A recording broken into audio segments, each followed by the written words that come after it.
Why is my stomach growling so loud? It's empty.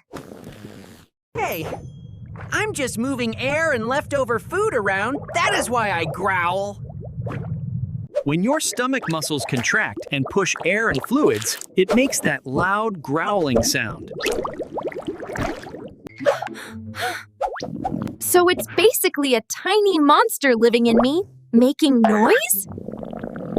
Your stomach growls mostly when it's empty, but even after eating, moving food and air can make noise. Next time your belly growls, just remember fully, it's your stomach doing its job.